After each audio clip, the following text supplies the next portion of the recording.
Buenas tardes a todos. La verdad que un gusto por dos motivos, porque me invitó Alejandra, que compartimos un montón de espacios de compromiso, de militancia, de reflexión hace muchos años, por lo tanto ya es de mucha confianza y afecto el tipo de proyectos que se llevan adelante con ella. Y por otro lado, porque creo yo que poder estar hablando de ESI, no solamente en los interiores de los espacios educativos, sino que la temática de ESI haya atravesado una Cámara de Diputados, senadores, con los conflictos y tensiones que atraviese también los debates a nivel de medios de comunicación y que también lleve un tiempo entre jóvenes en otras plataformas, también va hablando del proceso histórico, político, de lucha, no solamente de las históricas feministas que hace un tiempo que venimos en estos temas, sino de algo que las feministas que venimos hace un tiempo tenemos que observar y aprender, que son los nuevos activismos, ¿no? Es decir, cómo en este proceso histórico tenemos mucho que aprender quienes hemos andado por algunos caminos del feminismo y que ahora son múltiples, de muchos colores, de muchas edades, de muchos tamaños, de muchas culturas. Por lo tanto, esto como saludo inicial, ¿no? Por estas dos cuestiones, pero fundamentalmente porque este tipo de charla es parte de un proceso histórico que se va enriqueciendo, se va fortaleciendo y que ojalá sirva para nutrirnos cada vez más a estos feminismos que queremos cada vez más grandes, ¿no? Pero bueno, yendo al punto de educación sexual integral y de estas inquietudes que ustedes charlaban, seguramente han trabajado en un primer encuentro, podemos decir que la perspectiva de género es esa, la habrán escuchado quizás, esa mirada, ese enfoque que hacemos para identificar las desigualdades que existen entre las personas, entre los seres humanos, y que están basadas esas desigualdades en una mirada más biologicista, ¿no? Es decir, una cantidad de desigualdades se desarrollan en un montón de aspectos que ahora vamos a charlar, basadas en que los varones y las mujeres tenemos determinadas características, determinados roles en la sociedad y que siempre tiene que ser así. Una vez que nos ponemos los lentes de la perspectiva de género, la mirada de la perspectiva de género, el enfoque de las perspectivas de género, podemos identificar justamente esas desigualdades y empezar a transformarlas. Y esto tiene que ver con, y lo voy a mencionar muchas veces, no está exento, diría todo lo contrario, de disputas y luchas entre quienes quieren mantener esta mirada anclada en un concepto, como decía, biologicista, mujer-varón, no existe más nada, y todo lo otro son inventos de la modernidad, que ahora resulta que tenemos un montón de géneros y cómo que esto es posible y demás. Hay disputas que se dan en el plano del discurso, pero que también se dan al interior de una legislatura, por ejemplo, cuando impide o pone límites a la hora del avance de un derecho ya en una ley, ¿no? Por lo tanto, vuelvo al principio. Una vez que logramos ponernos estos lentes, que algunas teóricas decían los lentes violetas, y podemos identificar todas esas desigualdades que están basadas en este criterio y en esta mirada de que los varones, por ser varones, tienen determinados derechos y determinados roles, y las mujeres, por ser mujeres, tienen otros. Y para decírselo de manera muy esquemática, una sociedad dividida entre estas dos identidades, desde esta perspectiva biologicista, donde a los varones se les determinan roles que después los entrenan para la tarea productiva, es decir, para el trabajo, la tarea pública, política, es decir, la representación de otros, ocupar los espacios de poder, ocupar determinados espacios de liderazgo, etcétera, etcétera, etcétera. Y a las mujeres, quizás les estoy diciendo esto de manera muy estereotipada, pero es a modo de ejemplo y por el tiempo que tenemos, y a las mujeres este modelo patriarcal, asentado en el biologicismo, nos determina roles y estereotipos anclados fundamentalmente en el cuidado de niños, de niñas, de ancianos, de ancianes, de personas con discapacidad, de cualquier enfermo, enferma o enferme en la casa, las tareas del hogar, la limpieza. Digo esto porque luego vamos a ver que son la base de no valorar como trabajo estas tareas, ¿no? Es decir, es un rol natural para nosotras determinado por esta mirada patriarcal que claramente nos da estas tareas de cuidado, una tarea de reproducir mano de obra a través de nuestra posibilidad biológica de reproducción y claramente nos brinda menos o nos quita posibilidades de mayor entrenamiento, capacitación, porque aparte estamos haciendo un montón de cosas al interior del hogar para un trabajo de mayor jerarquía, para un espacio de liderazgo, para espacios de poder.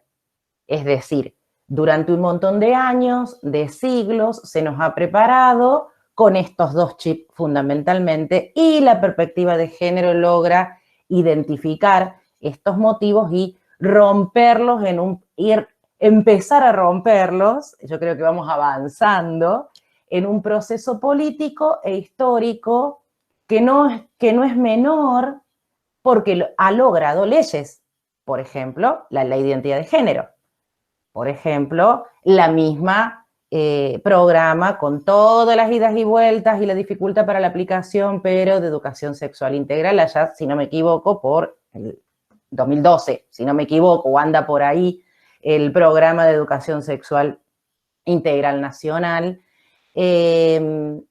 Por lo tanto, tener esta mirada nos permite ir observando cómo poder modificar cada uno de estos estereotipos que se asientan fuertemente, no solamente a nivel cultural, lo que es tremendamente gravísimo y aunque no sea a veces un esfuerzo observarlo, pero esos estereotipos sexistas son los que determinan violencias de todo tipo, quizás empezando por una situación de discriminación y terminando en un femicidio, travesticidio, lesbocidio, etcétera.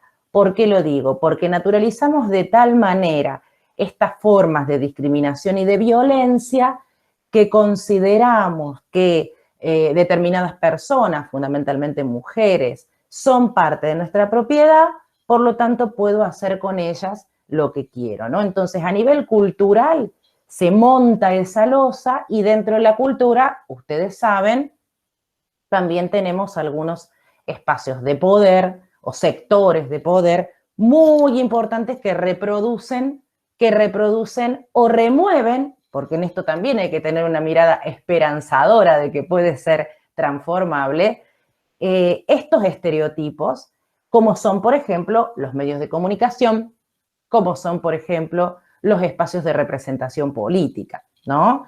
Como son, por ejemplo, los espacios donde nos movemos de manera cotidiana, donde seguramente en esta población que hoy estamos juntos acá, ya incorporamos de manera natural, creo yo, el lenguaje inclusivo o la posibilidad de revisar nuestras prácticas cotidianas para que ninguna identidad quede afuera y sea respetada, al menos en nuestros ámbitos y ojalá que en todos los ámbitos, ¿no? Entonces, esta mirada, esta búsqueda de deconstruir estos estereotipos sexistas es uno de los fundamentos o quizás el fundamento de la educación sexual integral, que por supuesto, pensada en un programa obligatorio al interior de las instituciones educativas, pero por supuesto las feministas queremos ESI en todos lados, en todas las instituciones, en los medios de comunicación, en los espacios públicos, ni hablar en los espacios que tienen que ver con el diseño de políticas públicas e implementación de políticas públicas, ¿no? Entonces, Vuelvo a retomar, y no sé cómo estoy con el tiempo, me parece que ya estoy con el tiempo para no aburrirles. La perspectiva de género es una mirada, es un enfoque que nos permite identificar estas desigualdades por el solo hecho de ser mujeres o pertenecer a una identidad sexual no hegemónica, y a la vez nos permite, esto lo agrego yo, pensar y construir herramientas creativas actuales para ir transformando esos estereotipos, ¿no? Y a la vez que estas herramientas creativas no las podemos hacer solas o soles, necesitamos de alianzas en distintos espacios que nos permitan ir removiendo quizás las estructuras más duras que se niegan y resisten a una sociedad donde todas, todos y todes estemos incluidos. Lo voy a dejar acá para después seguir charlando. Gracias. Bueno, buenísimo. La verdad que me encantó lo que dijiste. Me encanta escuchar a la gente. Nada, antes me colgué, mala mía, y no te presenté. Así que, bueno, como ya se ve ahí en el nombre, ella es Gabriela Sosa, es directora ejecutiva de la Mesa Federal de Mujeres de la Madre Latinoamericana en Fundación Claves. También fue subsecretaria de Políticas de Género en la provincia de Santa Fe y fue directora de Derechos Humanos en la ciudad de Rosario. Así que, nada, básicamente es una grosa y se nota cuando habla. Bueno, ahora le pasamos la palabra a Virginia, que Virginia es una docente de lengua y literatura acá en la Escuela Urruchaga de la ciudad de Rosario y también es una militante del feminismo. Te paso la palabra, presentate también como quieras. También. Bueno, muchas gracias. Hoy le decía a Guiara que a mí me emocionaba mucho estar participando y a la vez ser convocada a este espacio de reflexión y miren qué interesante el título que ustedes le ponen a este encuentro, Mapeando la ESI. Digo, tienen tanto en las fibras ustedes, los jóvenes, la tienen tan clara porque precisamente es por donde tenemos que ir, mapear la ESI. Entonces me emociona doblemente por lo que advierten tan jóvenes en este presente, como hablaban en el encuentro pasado, esto de reconocer esto de, bueno, la idea de que los jóvenes son el futuro y en realidad, bueno, no pensar como el presente, ¿no? Me emociona tantísimo porque, bueno, fui docente de Yara en primer año cuando ella ingresaba a la secundaria y después me quedé un poco pensando que ya en ese entonces yo ya estaba transversalizando la perspectiva de género en mis clases. De hecho, me acuerdo haber hecho toda una selección de cuentos justamente a partir de una relectura de los cuentos tradicionales, que son los cuentos que les dan de leer las seño, las maestras en la primaria, y bueno, y me había armado todo un bagaje de lecturas y de textos para romper esos estereotipos que construyen los cuentos tradicionales, ¿no? Yo ya estaba transversalizando la ESI, ¿sí? Más concretamente la perspectiva de género. Entonces me emocionó mucho, ¿no? Digamos, porque me quedé como pensando, bueno, y ahora se acordó de mí, pero en realidad porque evidentemente en ese paso de ella, en su biografía escolar, en la escuela, algo le tiene que haber quedado, digamos, de esta profe que le estaba dando de leer Caperucita Roja políticamente correcta. Entonces, bueno, hecha esta introducción y contándoles la emoción y la alegría que a mí me da de participar de este espacio, les quiero contar que, bueno, un poco también en sintonía de lo que decía Ire al principio de hagamos un intercambio, yo lo que preparé para hablar hoy es precisamente preguntas. O sea, empecé como a preguntarme, porque estoy convencida que, y en esto sí hay sintonía con la perspectiva de género, que Gaby describió perfectamente. De hecho, la primera pregunta que yo me hago como para arrancar y que ya la hizo Gaby, digamos, ya la comentó Gaby, es ¿de qué hablamos cuando hablamos de perspectiva de género? ¿Sí? O sea que yo voy a obviar esa esa respuesta a esa pregunta, porque Gaby la desarrolló muy claramente, ¿sí? Nos quedó muy bien clara, y sobre todo esta idea del lente, de la lente, ¿no? Digamos, de la perspectiva como un lente, ¿sí? Que uno se pone, ¿sí? Y acá es donde quiero hacer hincapié para poder pasar a la otra pregunta que me hacía respecto de, bueno, ¿y cómo estamos con la perspectiva de género en la escuela? ¿Y cómo estamos con la ESI en la escuela? ¿Sí? O sea, entiendo que yo puedo hablar desde ese lugar porque transito, porque habito las instituciones educativas. Entonces, me parece que hay algo que comentaba Gaby antes que es importante de tener en cuenta y que es precisamente el carácter disruptivo de la perspectiva de género. Porque creo que es allí donde radica su más potente fuerza, digamos, ¿no? O sea, lo más potente de la perspectiva de género pasa por ese carácter disruptivo, ¿sí?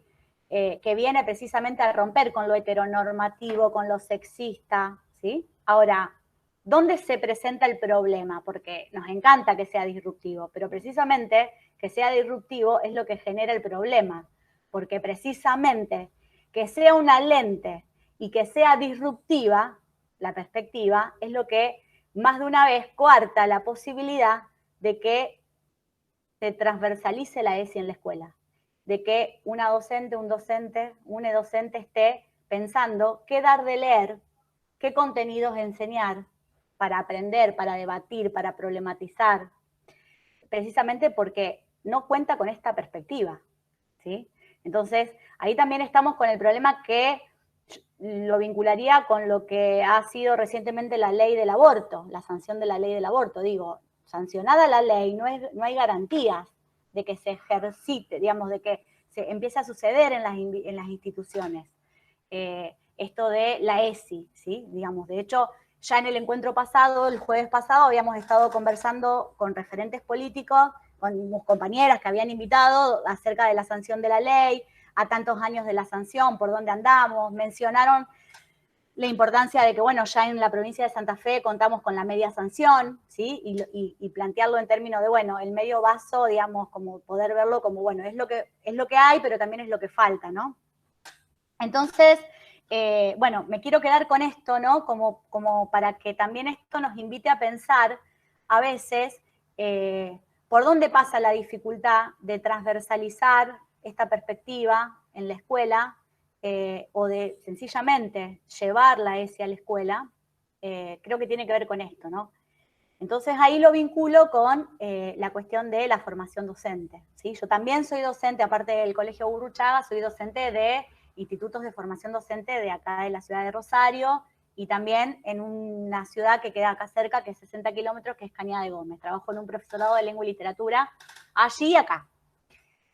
Y bueno, respecto de esto les quería contar, por ejemplo, para que se den una idea, recién hace un par de años que en la reforma de los diseños curriculares de las carreras de profesorado, aparece la ESI como materia en las carreras de formación docente. O sea que, imaginemos que si estamos hablando que en aquel entonces se sanciona la ley y casi 10 años después aparece la materia para empezar a formar a docentes para que puedan estar poniéndose esta lente, ¿sí? Y después con esa lente llegar a preparar sus clases y de estar también, porque la ESI no es solamente la clase y dar la clase, también tiene que ver con todas las actividades que pueden suceder en una escuela, ¿sí? Por eso, para no tener una mirada tan negativa, si se quiere, respecto de, uy, no, bueno, como es disruptiva, entonces vamos a estar complicadas y no vamos a poder hacer nada. No. O sea, me había hecho un punteo precisamente de, bueno, esto, ¿no? Rescatar por dónde pasa la dificultad, porque es importante que la podamos ver, para no quedar en lo declamativo, digamos, en esto de declamar, de, bueno, porque la ESI se tiene que cumplir. Sí, bien, pero si no nos preguntamos por qué a tantos años de la sanción no se está cumpliendo, es como que nos van faltando herramientas para poder hacer un análisis del estado de la cuestión y para poder empezar a hacer algo con eso. Entonces, ante esto que decía de, bueno, empezar como a enumerar con qué contamos, me parece que para pensar la ESI en la escuela, en las instituciones educativas, creo que es bueno saber y tener en cuenta que, como decía, contamos con la media sanción y entonces eso que falta puede ser un plan de acción. O sea, que nos podamos pensar en, bueno, cómo vamos a organizarnos para poder exigir que la Cámara finalmente trate, ¿sí?, la ley provincial de educación sexual integral. Eso por un lado, ¿no? Respecto de lo que es el Ministerio de Educación de la provincia, el Ministerio cuenta con un equipo que está especializado en ESI para poder trabajar en consonancia con las escuelas y con las instituciones educativas. O sea que contamos con algo, ¿sí? No es que, digamos, no hay para dónde empezar a atar redes, como bien acá ustedes hablaban la vez pasada de cómo empezar a enredar, cómo empezar a conectarnos. Y a mí me gusta la metáfora también de la mancha, ¿viste? Como esto de que, bueno, como, ¿viste? Seguramente jugaron alguna vez a la mancha, esto de, bueno, vamos a mancharnos, vamos a jugar a la mancha, hagamos esto. Así empezamos, ¿no? Digamos, y cada vez somos más como este colectivo que somos. Entonces decía, en el Ministerio de Educación hay un programa, digamos, hay un equipo, digamos, de especialistas que están abordando la ESI.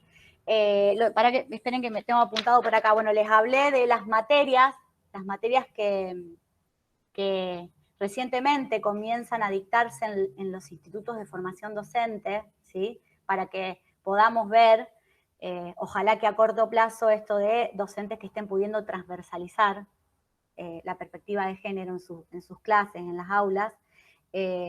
También con tantísimos docentes que hace años que venimos asumiendo el compromiso de que la ley existe y que más allá de lo que sucede, a veces por los canales ministeriales, a veces por los canales de lo político, la política, digamos, como uno, digamos, también se va comprometiendo, digamos, con estas leyes para precisamente poder, a la vez que formarse, llevar eso, digamos, al aula, a la clase. Los centros de estudiantes. Los centros de estudiantes en las escuelas secundarias, en los institutos de formación docente, en las universidades, son de un rol clave. Pero cuando les digo clave es que, en serio, cuando ustedes el jueves pasado decían, somos protagonistas, sí, y son a través de ese canal, y son a través de ese organismo y de ese espacio. Entonces, también poder advertir, también en estos términos, bueno, ¿con qué contamos para poder hacer que la ESI esté presente en las escuelas? ¿Sí? Así que bueno, un poco eso es de lo que yo les quería hablar, pero también siempre, como ustedes dijeron, dejando abierto esto a que ahora reflexionemos y a que ustedes también vayan como pensando en voz alta cómo se les ocurre que podríamos empezar a, bueno, hacernos cargo de lo que falta, ¿sí? Para que esté más presente la ESI en las escuelas. Eso es todo por ahora. Bueno, nada, muy interesante lo que dijiste. Quería rescatar ahora, en este momento.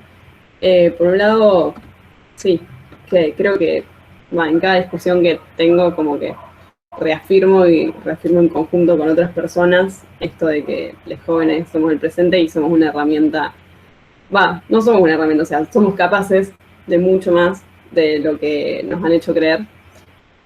Y nada, creo que este tipo de espacios lo confirman. Pero bueno, no quiero ya empezar el debate. Ahora también tenemos invitada a nuestra compañera de trabajo, Yara. La presento. Ya la conocieron en el encuentro pasado, pero no importa. Yara también es militante de acá de la ciudad de Rosario, es parte del equipo de trabajo de Enredando Salud, es parte de Moviar la ESI y es una genia. Gracias. Yo estoy emocionadísima por escucharla a Virgi, que, como dijo, fue mi profesora en primer año y fue de las primeras profesoras que, nos hizo repensarnos y cortó con esta cuestión que veníamos de la estructura patriarcal y de esto es así porque sí, punto. Y nada, me emocionó todo lo que dijo.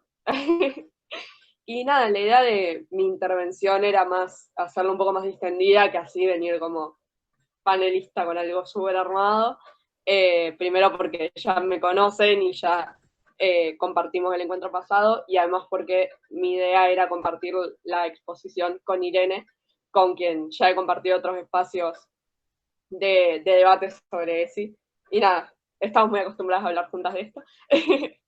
Entonces, nada, nos pareció poder que sea más un intercambio esta exposición.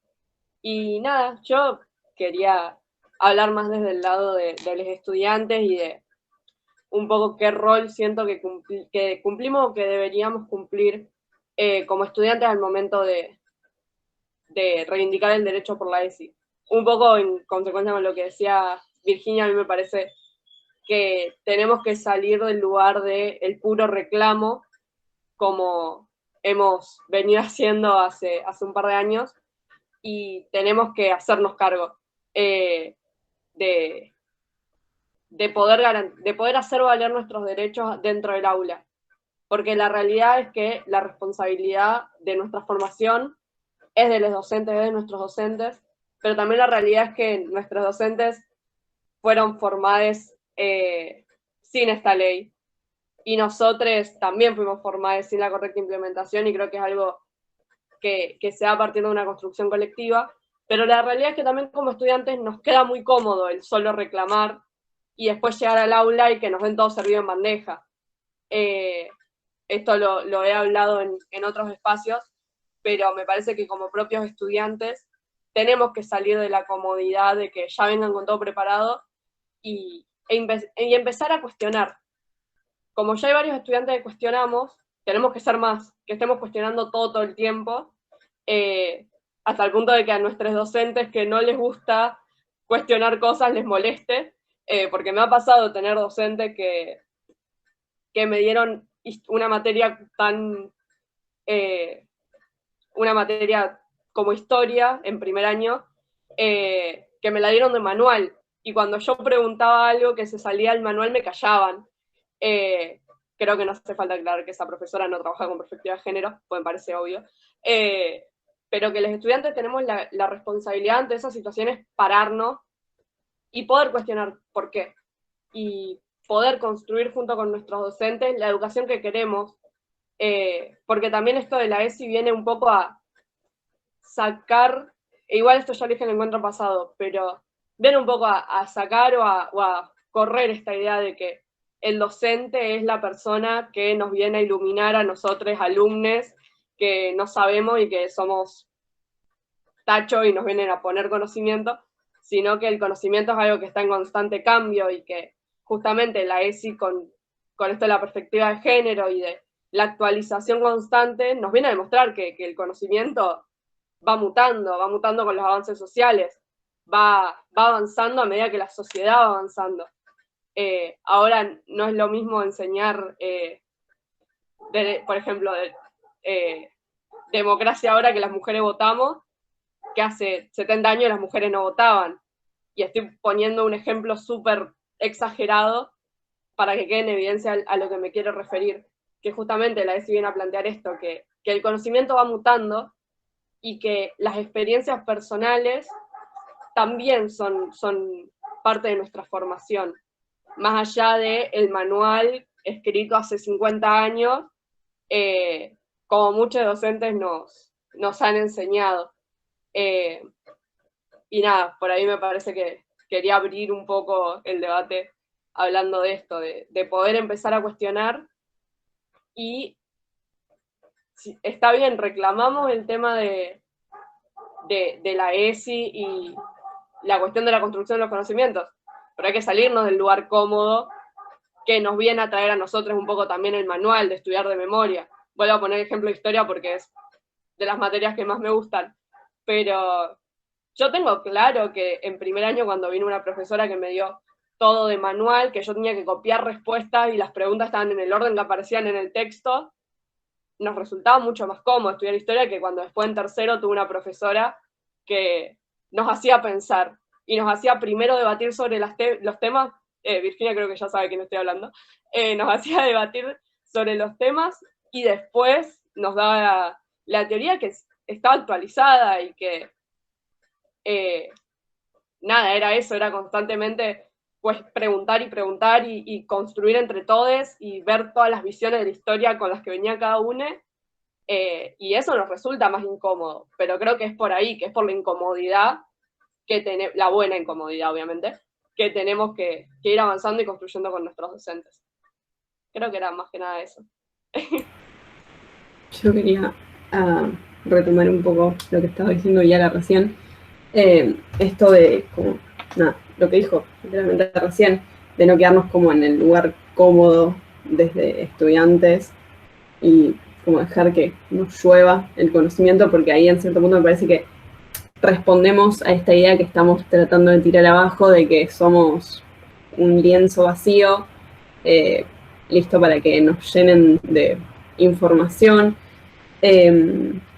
Nada, y también mientras le escuchaba a Yara hablar, pensaba, ¿no? Esto de que, nada, o sea, lo importante que es poder salir del reclamo, también porque entendemos, o sea, es una cagada admitirlo, pero esta ley antes de 2006, o sea, no, era medio que indiscutible. Entonces, o sea, no es que estamos pidiendo algo que en algún momento se sacó, sino que estamos construyendo algo que tendría que haber estado desde siempre.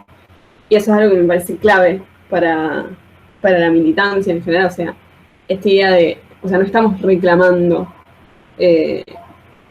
o no me parece que esté bueno que nazca desde el reclamo, sino esto, entender que, bueno, nos dimos cuenta que esto, la ESI en este caso, era necesaria, era vital para que podamos, nada, construir nuestras personalidades dentro de la sociedad.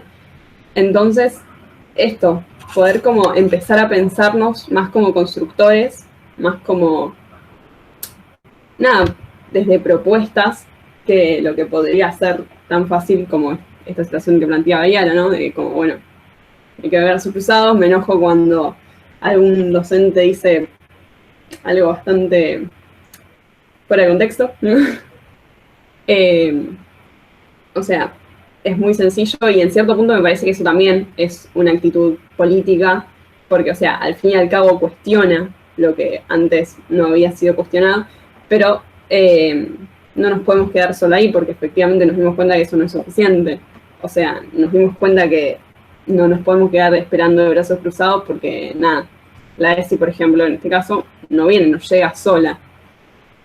Entonces, nada, eso, entender y hacernos cargo de esto que estamos hablando, de que somos protagonistas, que somos, nada, que somos impulsores de que nuestros derechos se cumplan y poder corrernos de esto que estamos queriendo, esta idea que estamos queriendo descartar, de que nosotros no podemos hacer ciertas cosas como podría ser en este caso, nada, hablar de nuestra formación, hablar de lo que queremos para nuestro futuro, lo que queremos para la gente que va a venir después también, y eso, empezar a no colaborar, sino empezar a construir desde nuestro rol como estudiantes. Obviamente tampoco estoy hablando de, bueno, reemplacemos al Estado y empecemos a dar clases y nosotros, porque no es así. O sea, por un lado porque es completamente insostenible y por otro lado porque no da. Pero eso, o sea, entender que los ideales dentro de la sociedad se mantienen porque la gente los sostiene. Entonces, si queremos que la ESI, por ejemplo, se mantenga dentro de la escuela y que avance, nada, también es importante que nosotros seamos capaces de mantenerla, seamos capaces de proponerla y seamos capaces de hacer que siga creciendo, que siga avanzando y que siga estando cada vez más actualizada. Porque también muchas veces pasa eso, o sea, estamos hablando de una ley que salió hace 15 años, bueno, 14, casi 15. Entonces, o sea, por más que la ley de sí, nada, tiene un montón de contenidos que es súper necesario, también hay un montón de contenidos que ya se quedaron atrás. Hay un montón de discusiones que se sumaron a nuestra agenda, que en ese momento no estaban, o que en ese momento no se consideraron por X motivo. Entonces también, o sea, no solo es el construir y proponer para que la ley se cumpla, sino también construir para que sea algo actualizado. Porque, o sea, si hablamos de leyes de educación sexual, hay bastantes. De hecho, en la provincia de Santa Fe, en 1999, si no me equivoco, salió una ley de educación sexual. Y sí, claro, es de 1999. Entonces, no solo está en la ESI en sí, o sea, en hacer que se cumpla, sino también hacer que sea algo real, algo que nos pueda servir en nuestro cotidiano, porque de hecho es lo mismo que propone la ley. O sea, no estamos hablando solo de, bueno, formación de algo que nunca jamás vas a usar en tu vida, no, todo lo contrario, algo que vas a usar todos los días de tu vida y que te va a servir para construirte como persona. Entonces, es primordial que este contenido particularmente esté actualizado y creo que al menos en ese sentido, nada, es algo que podemos hacer desde nuestro lugar de estudiantes, como llevar los temas de discusión, que traemos nosotros, en nuestro grupo de amigos, lo que sea. Eso, paso la palabra, me copé hablando.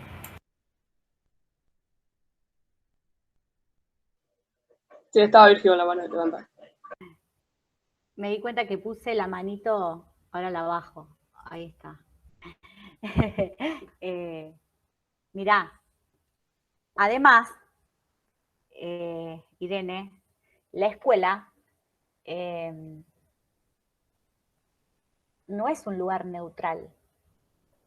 O sea, la institución educativa, la escuela como institución de la sociedad, ¿sí? Como una institución social, no es lugar neutral, todo lo contrario. La escuela también es lugar de terreno de disputa, ¿sí? Así como caracterizábamos a la perspectiva de género como, digamos, una lente que supone un terreno de disputa, ¿sí? Porque precisamente lo que viene a hacer es a desenmascarar la construcción en la que las relaciones de poder instituyen lo hegemónico, ¿sí?